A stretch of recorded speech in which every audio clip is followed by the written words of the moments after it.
Link TV, connecting you to the world. Link TV is viewer supported. Watch more at linktv.org. Link TV presents Mosaic World News from the Middle East. Here are today's top stories. Tunisian President Ben Ali condemns deadly protests, pledges more jobs. Huge turnout on second day of South Sudan's historic vote, and Israeli Prime Minister defends East Jerusalem settlements despite U.S. criticism. Mosaic World News from the Middle East begins now.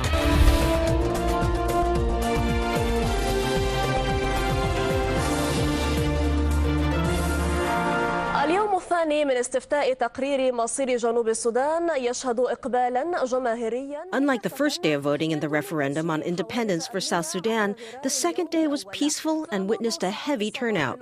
Since early morning, voters have been pouring into polling stations to cast their ballots in the historic week-long referendum to determine whether the South will break away from the North. The results of the referendum will likely be announced next month. Our correspondent, Sami El-Shinawi, reports from the city of Juba.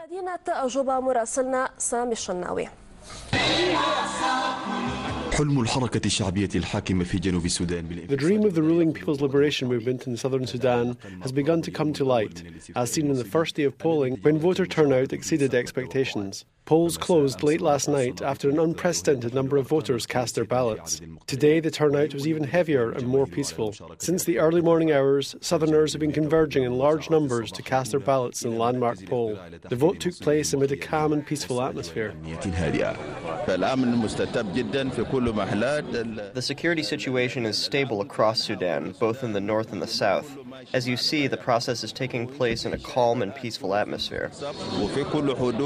Voters' fears were not limited to security concerns, as many expressed concern about the high level of illiteracy in the south. To counter this fear, the Referendum Commission allowed voters who can't read and write to use thumbprints to cast their ballots. This in turn helped boost voter turnout. I'm very happy. Thank God for helping us determine our own fate.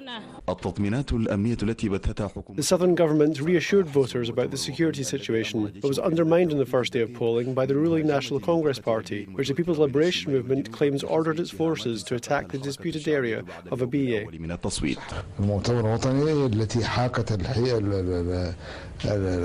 The National Congress is behind the rhetoric and fabrication. They ordered the attack on the South. The ruling party is the one arming the Syria tribe.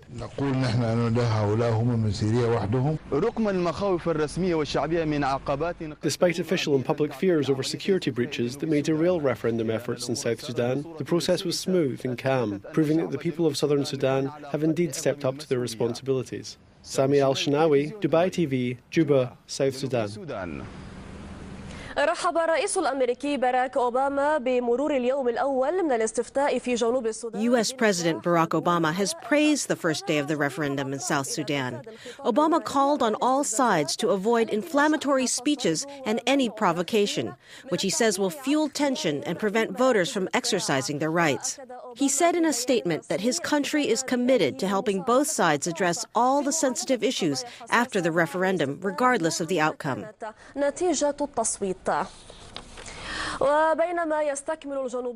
While Southerners continue to cast their ballots on the independence of the South, images of death continue to play out in the disputed region of IBA. Since yesterday, more than 30 people have been killed in tribal conflicts. Clashes reignited today between the Arab Syria tribe and the South Sudanese Dinka Nuak tribe, killing 23 people. 8 people were killed yesterday when clashes erupted between the two tribes over grazing land. Sudan's north and south have failed to complete the demarcation of IBA's borders. The referendum on the independence of IBA has been indefinitely postponed in violation of the 2005 peace agreement due to disagreements over the rights of voters in the region.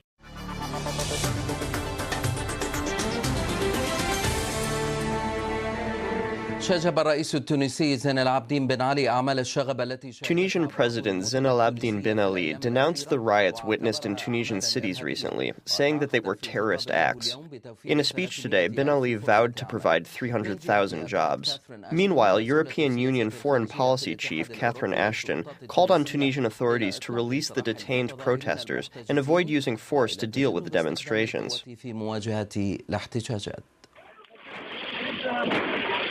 In only 2 days, 14 people have been killed in the most violent unrest Tunisia has seen in 20 years. Tunisian opposition sources said all the victims were protesters who took to the streets in the cities of Tala, Kasserine, and Regheb. They protested against the high unemployment rate and the deterioration of living conditions in Tunisia.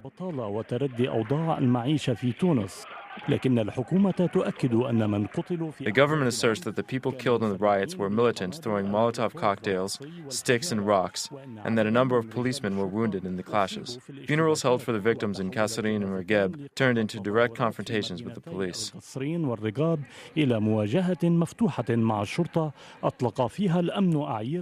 Eyewitnesses said security forces opened fire in the air and used tear gas to disperse the furious protesters. The opposition called on President Ben Ali to stop using force and protect citizens. The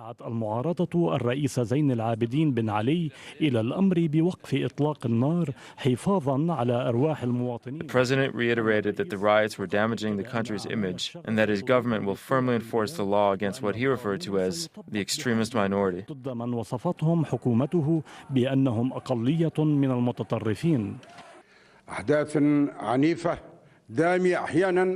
The events were violent, sometimes bloody, and caused the death of civilians and wounded several members of the security forces. The events were the work of masked gangs that attacked, at night, government buildings and even civilians inside their homes in a terrorist act that cannot be overlooked.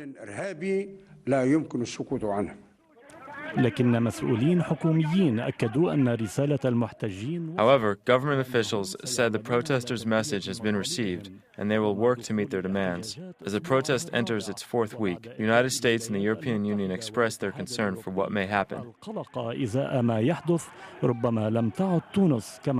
The West had perceived Tunisia as a model for stability in the Arab world, even though human rights groups accused the Tunisian government of choking the opposition. Tunisia may no longer be such a model.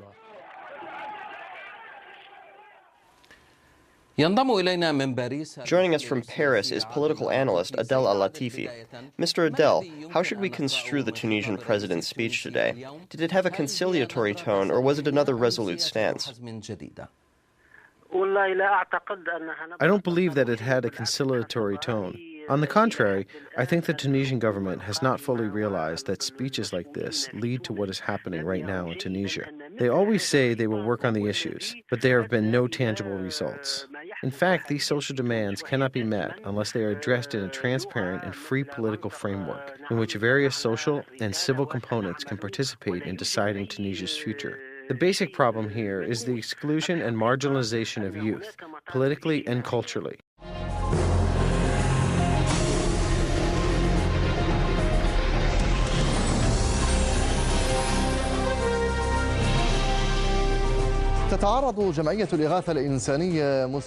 Muslim Aid, a humanitarian relief group in the UK, is the subject of a defamation campaign launched by right-wing media.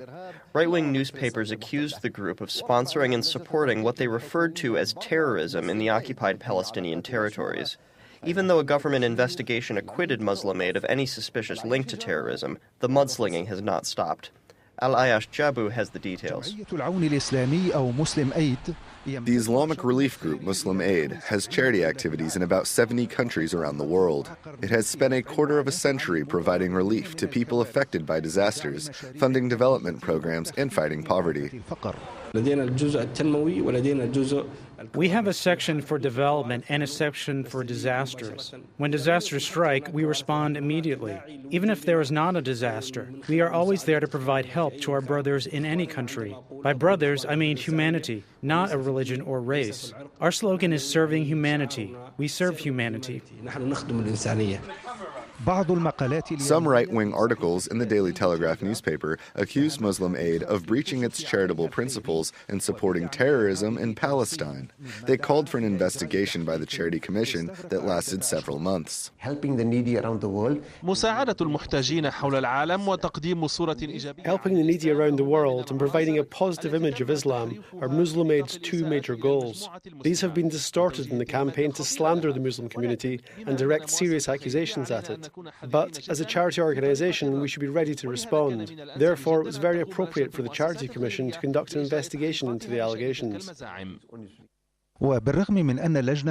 Even though the investigation committee acquitted Muslim Aid of all allegations, the organization is concerned the negative effects will continue to have an impact on its charity work. When any reputable organization or person is under attack, it damages their reputation or belittles the value of their work. This may undermine their morale and affect the organization's work.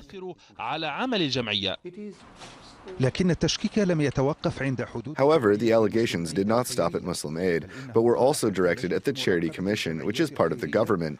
The commission, which monitors charity organizations, was described as weak and ineffective. This may be an indication that the right-wing campaign was launched by parties hostile towards Islam and Muslims. Muslim Aid,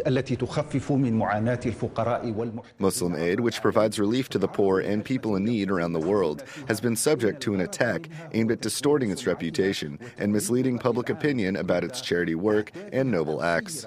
Al-Iraqiya, Al Jazeera, London. An Israeli settlement project in occupied East Jerusalem stirred an international outcry, including condemnation from Washington. European Union diplomats said in a report that Israeli policies are undermining chances of making East Jerusalem the capital of a future Palestinian state.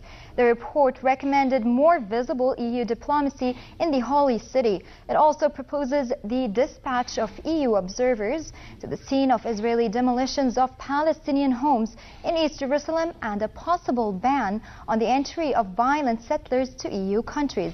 Nahil Burhan takes a look on the reactions. Israel is on the defensive after a settlement project in occupied East Jerusalem drew an international outcry. Israeli bulldozers tore down the Shepherd Hotel in the occupied part of the city, clearing the way for 20 new homes for Jews. U.S. Secretary of State Hillary Clinton called the Israeli action a disturbing development that undermines peace efforts to achieve the two-state solution.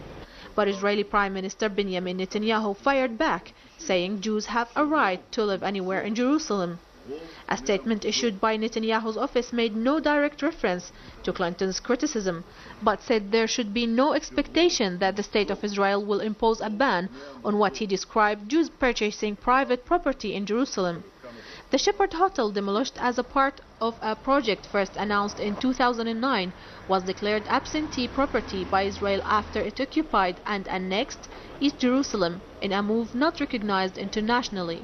The settlement project at the hotel compound stoked Palestinian anger as Washington tries to revive peace talks, stalled by Israel's refusal to extend a freeze on settlement construction in the occupied West Bank and East Jerusalem. Egypt condemned the demolition. It said Israel's settlement policies would only inflame the situation further and stir passions, not just in Palestine, but in the Arab and Islamic worlds. A report by EU diplomats sent to Brussels highlighted problems faced by Palestinians in East Jerusalem, including difficulty acquiring Israeli permission to build and restrictive measures governing their presidency status. The confidential document said Israel is systematically undermining the Palestinian presence in East Jerusalem. Nahil Burhan for Jordan Television.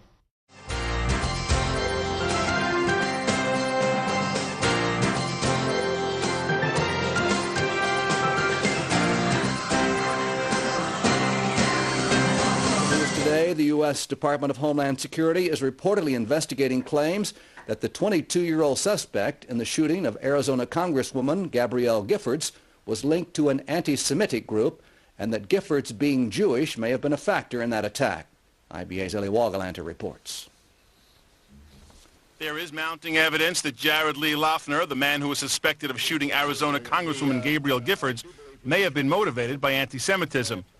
A memo from the U.S. Department of Homeland Security indicates that officials are investigating whether Lafner may be linked to an extremist anti-government white power group, American Renaissance. The memo noted that Lafner had mentioned American Renaissance, itself connected to the white supremacist group New Century Foundation, in some of his other internet postings. According to the Homeland Security memo, quote, the group's ideology is anti-government, anti-immigration, anti-Zog, anti-Semitic. Zog, Z-O-G, is classic anti-Semitic initials that stands for Zionist Occupation Government. In describing the motives of the Arizona Congresswoman's alleged assailant, the memo also notes that Giffords was the first Jewish Congresswoman from Arizona. She was elected to Congress in the Democratic sweep in 2006 and made her Jewish identity a basic part of her campaign. If you want something done, your best bet is to ask a Jewish woman to do it, Giffords would say. Jewish women, by our tradition and by the way we were raised, have an ability to cut through all the reasons why something should, shouldn't, or can't be done and pull people together to be successful. The 40-year-old Giffords, who remains in critical condition with a head wound at an Arizona hospital, was raised by a Christian Scientist mother and a Jewish father. Giffords' grandfather, the son of a Lithuanian rabbi, changed his name from Akiba Hornstein to Gif Giffords over concerns about anti-Semitism. Giffords said she decided that she felt more tied to Judaism after a visit to Israel in 2001. She has since been attending services as a member of Tucson's congregation Chavirim, a Reform synagogue. When she took the oath of office for her third term in Congress last week, Giffords was sworn in by House Speaker John Boehner with her left hand resting on the Torah. She was recently appointed one of 5 congressional members to serve on the United States Holocaust Memorial Council. Lafner, who is being held by the FBI, is due to make his first court appearance later today. He'll be charged with 1 count of attempted assassination of a member of Congress, 2 counts of killing an employee of the federal government, and 2 counts of attempting to kill a federal employee. The 22-year-old cannabis-smoking loner, described by authorities as unstable, listed Mein Kampf on his MySpace page as one of his favorite books. Eli Wogelanter, IBA News.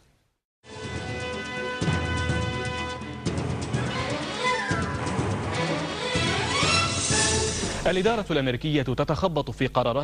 U.S. administration is scrambling to find ways to deal with its war in Afghanistan. They are sending additional troops while cutting military spending. Contradictory measures, losing battles, and budget deficits are among the most notable shortfalls facing the current U.S. administration. 1400 جندي أمريكي جديد إلى أفغانستان يقابله تخفيضات. The U.S. is deploying an additional 1,400 Marines to Afghanistan.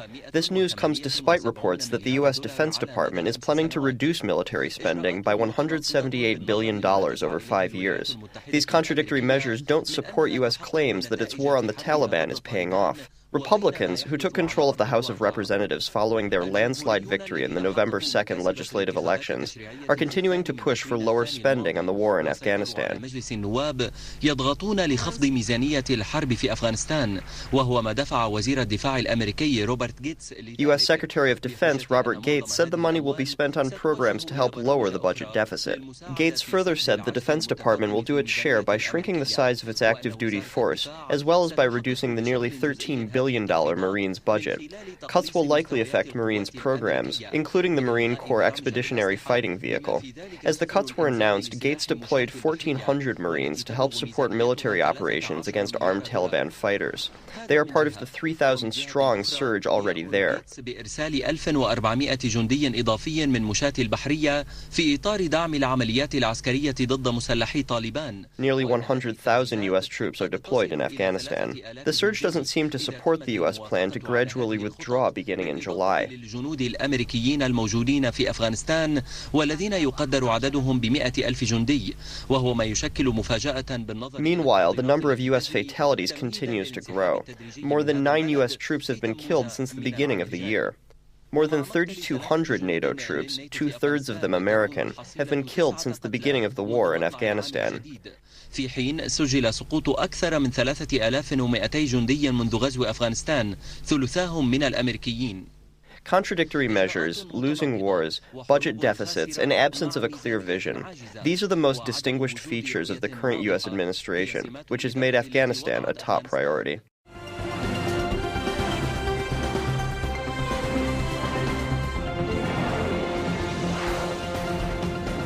Bangladesh security forces have clashed with thousands of angry investors in the streets of the capital, Dhaka. Police used tear gas and water cannons to ease the unrest in the capital. Protesters have vandalized cars and blocked roads around the Dhaka Stock Exchange.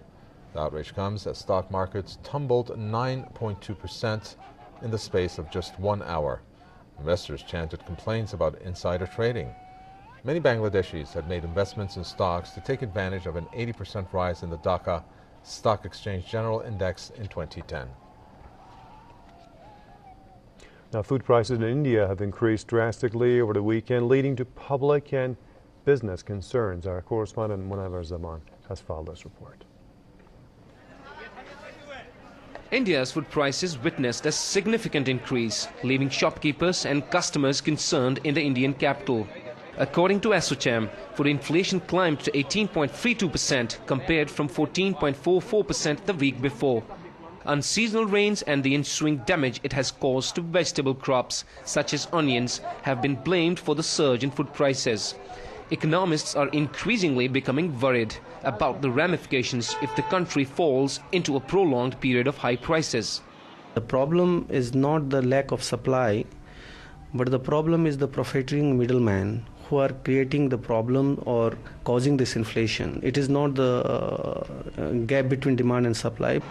An unexpected increase of over 82% in onion prices and 58% in vegetables has led to the overall increase in food inflation. In just the last week, the prices of tomatoes, cabbage, brinjal, onion and cauliflower have drastically increased. Other items that have also contributed to the price rise are egg, meat and fish. Rates of most of the vegetables are very high and are forcing customers to buy everything in less quantity. All vegetables are becoming very, very high. It is becoming difficult for every house lady to match with the budget. Experts blame government's poor price surveillance and inadequate supply chain infrastructure. But according to wholesalers, foggy weather has also affected supply chains. Government of India have a very elaborate system which we call as a public distribution system, and government can efficiently use this existing public distribution system to curtail these prices. There is need to use this system efficiently to crack down this inflation. The recent surge in food inflation may leave the Reserve Bank of India with no choice but to increase key interest rates. This is worrisome for the middle class, who are currently paying monthly installments on government loans. Food prices in India are continuing to go up, adding to a concern among economists about a prolonged period of high prices, which can lead to a mass protest and harm the country's economic growth. Munawar Zaman, Press TV, New Delhi.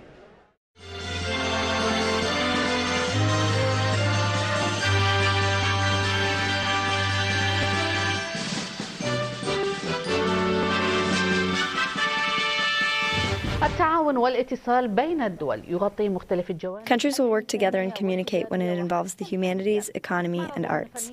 The French Cultural Center in Baghdad hosted a fine art exhibition for an Iraqi artist living in Paris. The exhibition, Path of Hope, carried a message of humanity, including people's cultural activities in art and literature. An Iraqi artist living in Paris opened a private exhibition, Path of Hope. More than 30 paintings cover the walls of the French Cultural Center. This was an experiment combining tradition and modernity, as well as European and Iraqi cultures. The artist depicted various aspects of Iraqi life in splendid paintings full of passion for a future of vitality and life.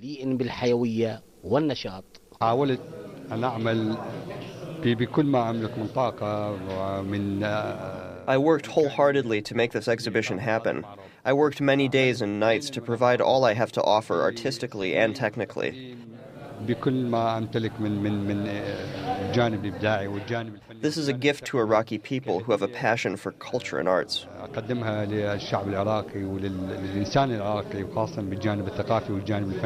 التعدد في المدارس الفنية وتنوع الأساليب من فنان إلى آخر. The works included different artistic styles, making the paintings more than just creative and aesthetically pleasing pieces. Viewers think that these pieces add a new perspective to the cultural field and that they will be remembered as creative works in the new era.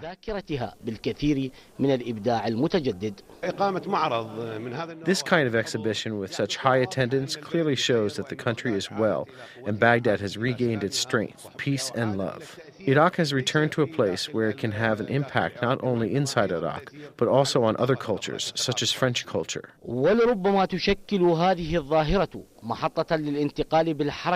Perhaps this will spread the artistic movement in Iraq to the world through international cultural centers that exhibit Iraqi artwork. Moreover, there is a wide range of cultural cooperation among multiple parties.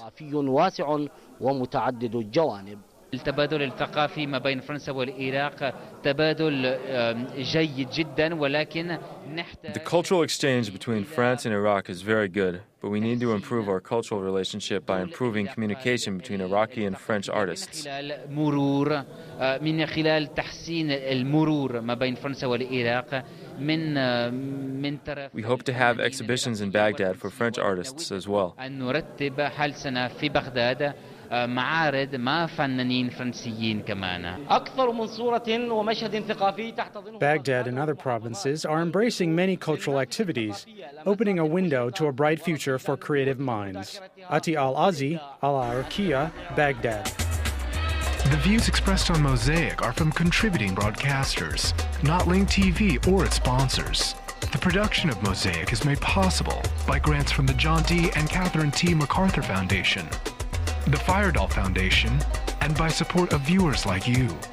Thank you. Watch Mosaic World News online. Stay up to date with breaking news, read our blog, get transcripts of past shows, and more at linktv.org/mosaic.